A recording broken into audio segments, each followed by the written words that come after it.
Hola, profe. Buenas, profe.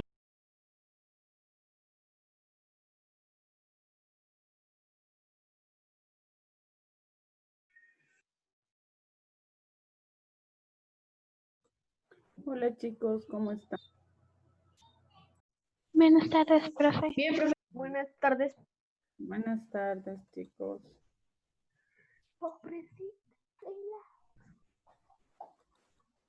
Gracias a mi cantante, pero ahorita no es en el karaoke. Cierto, eso vamos a hacer un día en clase. Ah, no, pues ya no podemos.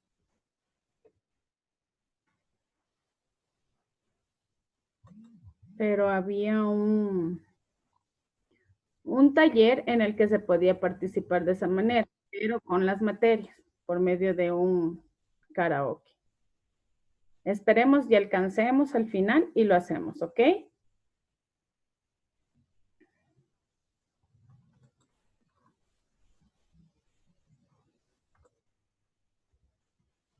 Listo. Bueno, continuamos chicos. Voy a compartir pantalla.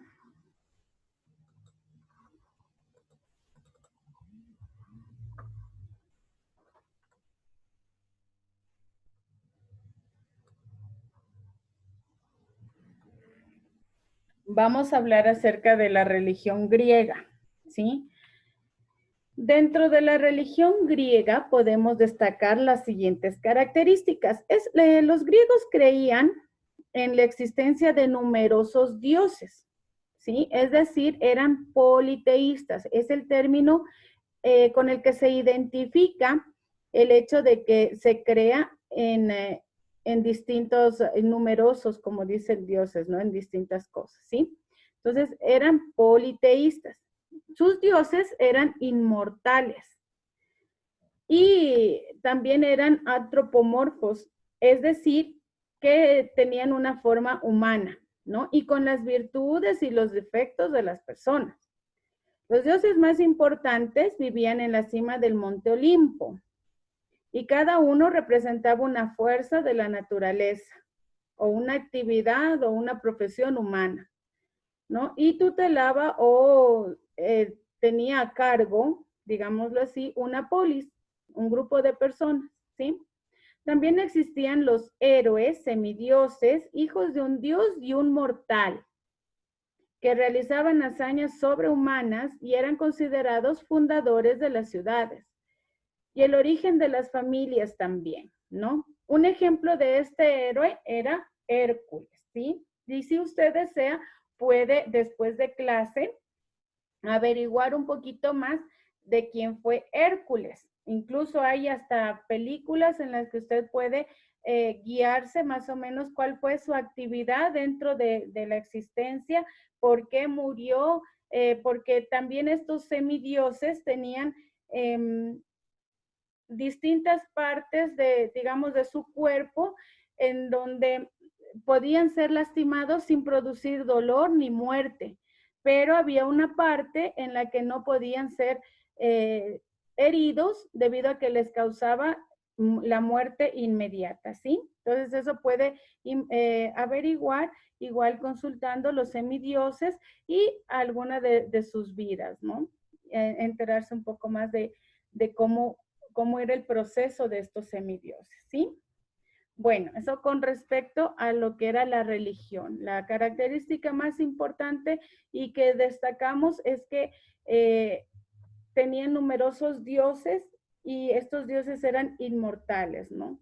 Y tenían forma humana con sus virtudes y defectos también.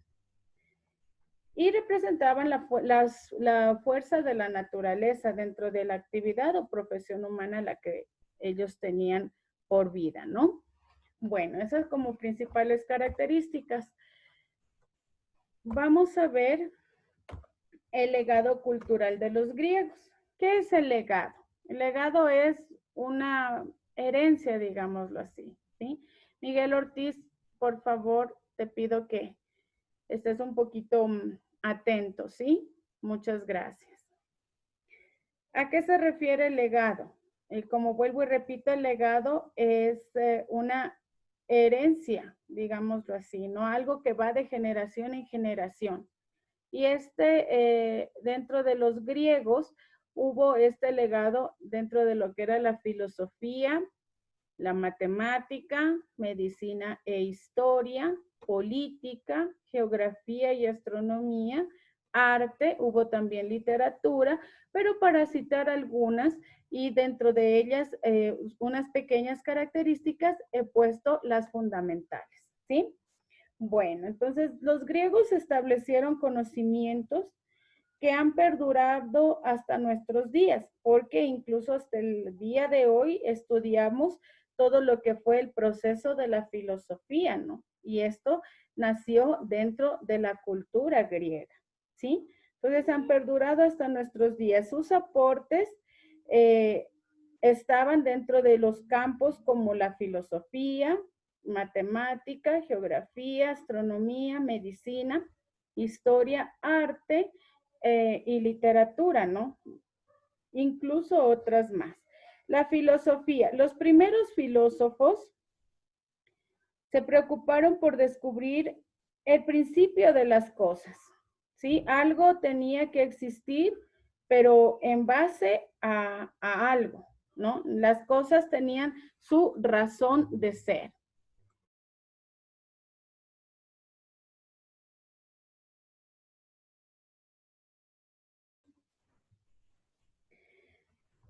Todo tenía su razón de ser, ¿no? Entonces, al descubrir ese inicio, les daba distintas respuestas, ¿no?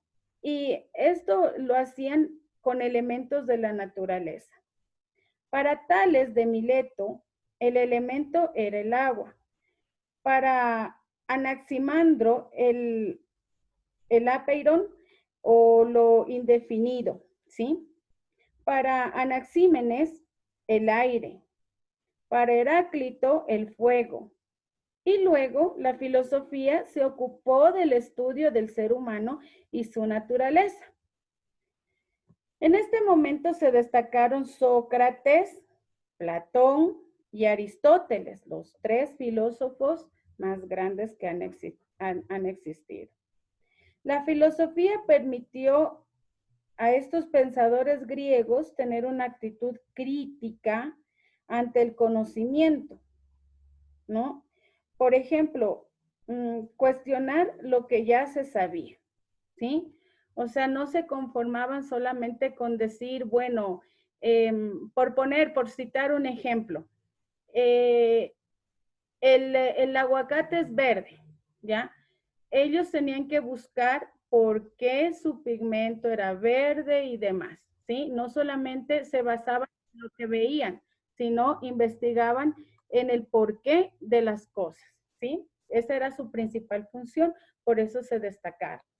Y como se decía, en algún momento, bueno, en el capítulo anterior, su geografía, su ubicación geográfica les ayudó demasiado para poderse concentrar en estos aspectos y poder buscar esas respuestas que solamente el pensamiento profundo, crítico y ese pensamiento que les brindaba el paisaje en los que ellos se ubicaban, pues les daba las respuestas que necesitaban, ¿no? En torno a lo que fue matemática, se destacaron Pitágoras, que fue quien investigó la teoría de los números, Euclides, que sistematizó los conocimientos geométricos, y su alumno Arquímedes, ¿no? Ese sentó las bases de la hidrostática o la mecánica de los fluidos y explicó el principio de las palancas, ¿sí? Ahí podemos entender la relación que tenía de todo lo que utilizaron luego en lo posterior como para construir, digamos, o edificar arquitectura importante, ¿no? Ya por medio de la palanca y demás, ellos empezaron a construir en diferentes formas de arquitectura, utilizando esta herramienta como base fundamental para elaborar distintas formas, ¿no? Dentro de la geografía y la astronomía podemos destacar lo siguiente. Ellos fueron importantes. En este periodo, dos personajes, ¿no? Aristarco de Samos, que propuso la teoría heliocéntrica, según la cual la Tierra gira alrededor del Sol, y Posidonio, que fijó nuevas dimensiones para el tamaño de la Tierra. Los aportes de los griegos a la geografía fueron muy significativos, con mucha lógica, pues como exploradores marítimos elaboraron mapas y delimitaron rutas, o sea, pusieron límites, ¿no? Que les permitieron recorrer todos los rincones del mar Mediterráneo, ¿sí? Eso con respecto a la geografía. Dentro de lo que es la medicina y la historia, sobresalió Hipócrates como el padre de la medicina. Él fue, o su aporte, digámoslo así, fue tan importante a la medicina que hoy en día quienes se dedican al estudio de esta ciencia deben hacer un juramento llamado el juramento hipocrático, ¿sí? Defendiendo todo lo que conlleva el aprendizaje de esta ciencia, ¿no?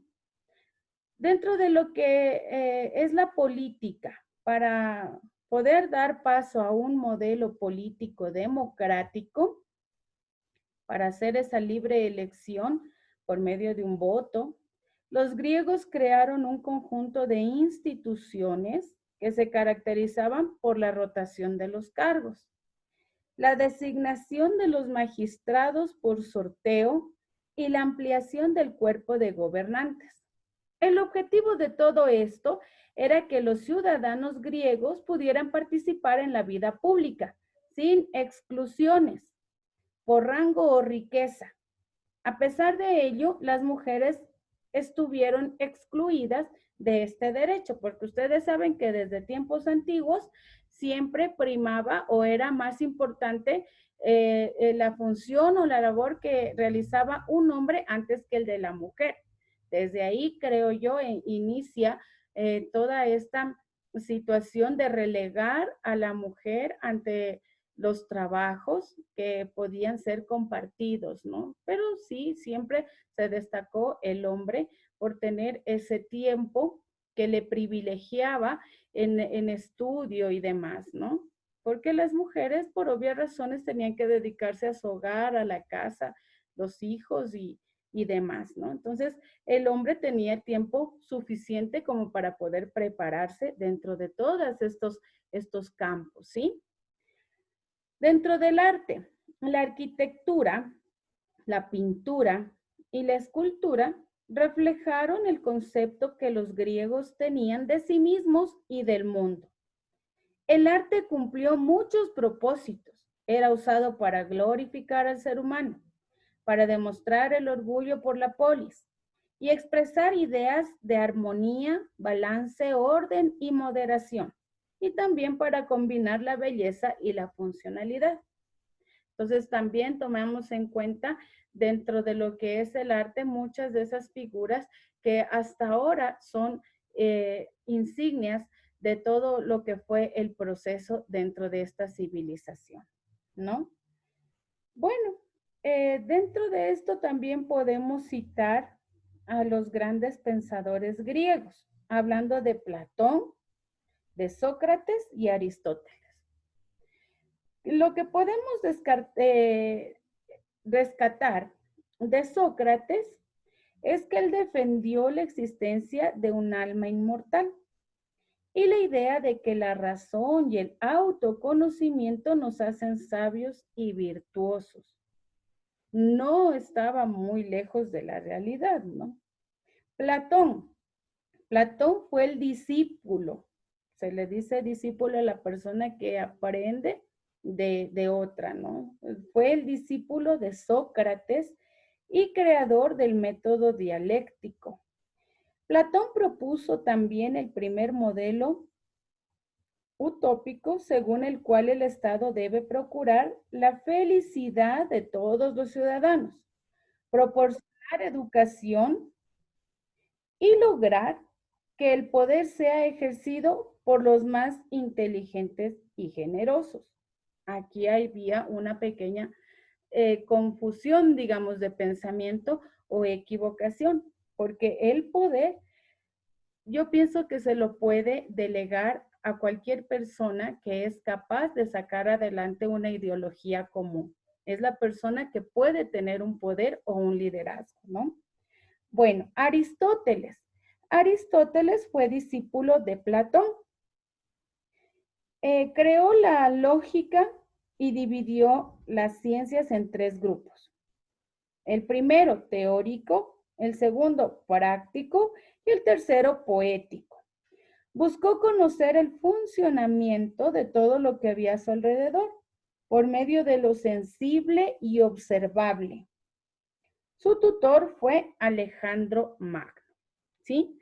Entonces, a partir de todas estas situaciones podemos descubrir o podemos aprender o consolidar dentro de nuestro pensamiento que Grecia ya tuvo esa formación, ¿no? Cuando se creó, cuando se colonizó, empezó ya a descubrir o a sentir la necesidad de indagar en más procesos que ayudaran a la sociedad en el campo científico y en el campo de aprendizaje, ¿no? En el campo informático también, tecnológico, digámoslo así.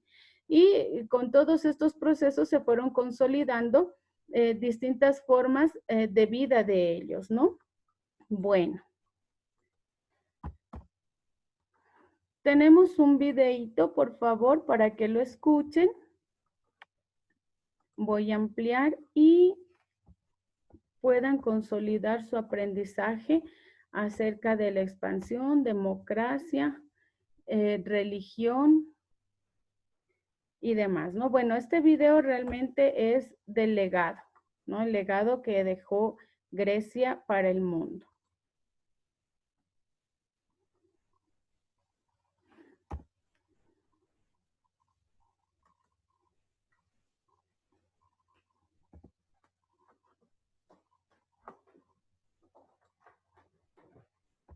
Permítame un momentito que ya, listo. No se activaba. Listo. El siglo VI a.C. constituye la etapa de consolidación del carácter griego, sobre todo a partir de la gran prueba que supone su enfrentamiento con los persas en las guerras médicas. Entonces Grecia entró de lleno en la etapa de madurez, lo que conocemos como el periodo clásico de la antigüedad. El siglo V, tras las victorias sobre los persas en las batallas de Maratón y Salamina, significó la etapa de apogeo del mundo griego. Las ciudades eran gobernadas en su mayoría por sistemas democráticos, mientras que la artesanía y el comercio alcanzaron sus más altas cotas. También en esta centuria continúa la consolidación de los santuarios panhelénicos de Delfos y Olimpia como centros religiosos, además de como sedes de competiciones deportivas y literario-teatrales que atraen a competidores de todo el mundo conocido. En Delfos y en Olimpia, las polis encuentran una sede diplomática común, un espacio en el que solventar sus diferencias y conflictos. Esto es especialmente significativo en el caso de Olimpia, donde los Juegos Atléticos y Culturales, celebrados durante 7 días cada 4 años, provocan una tregua militar de obligado cumplimiento para todas las ciudades. Los vencedores, considerados héroes, semidioses, competían en deportes diversos, sabedores de que su éxito les prestigiaba no solo a ellos, sino también a su polis de origen. En Atenas, la gran ciudad del periodo clásico, el dirigente Pericles gobernó entre los años 461 y 429 a.C., dando su nombre a todo el siglo por el prestigio que consiguió para su ciudad. A su intervención personal se debe el maravilloso conjunto arquitectónico de la Acrópolis, la obra cumbre del arte clásico, con sus majestuosos propileos, el deslumbrante Erecteion y el fabuloso Partenón, templo dedicado a Atenea Partenos, la diosa protectora de la ciudad. Grecia se encuentra durante el periodo clásico en su máximo esplendor económico, cultural y artístico.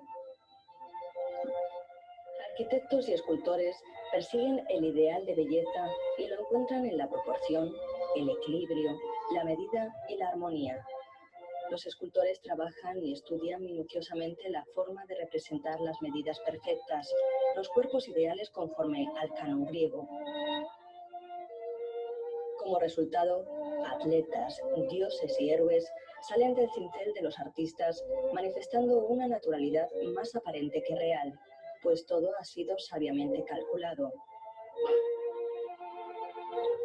Los arquitectos, por su parte, levantan templos de finas proporciones y maduran sus construcciones hacia formas y estructuras de exquisita armonía, en las que se exalta la grandiosidad y el refinamiento decorativo, como queda de manifiesto en los cada vez más ricos e intensos frontones. No solo el arte, también la filosofía, la astronomía, la geografía o la física se benefician de esta efervescencia cultural.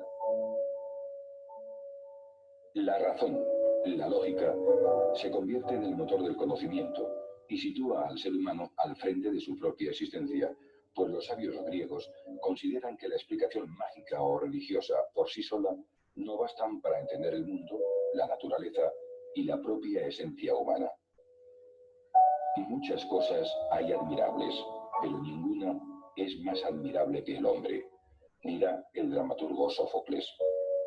Sócrates, Platón, Aristóteles argumentan y crean escuelas, buscan la sabiduría a la que aman, son filósofos.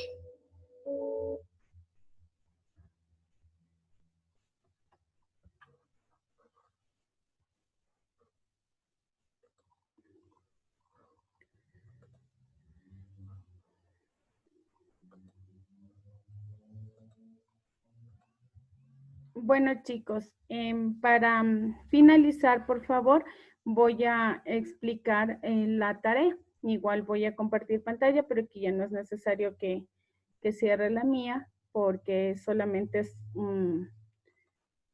una diapositiva, ¿sí?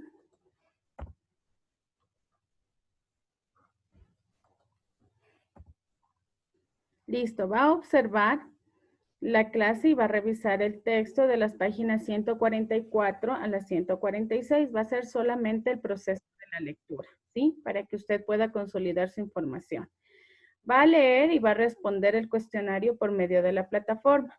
No olvide que el cuestionario lo tiene habilitado hasta el día de mañana, 11:59 de la noche, ¿sí? Y no olvide tampoco seguir las instrucciones de salubridad dispuestas por el gobierno.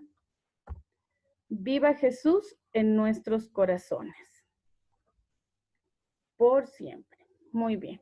Entonces, chicos, por favor, no se olviden el día de desde la próxima semana, vamos a trabajar ya por medio del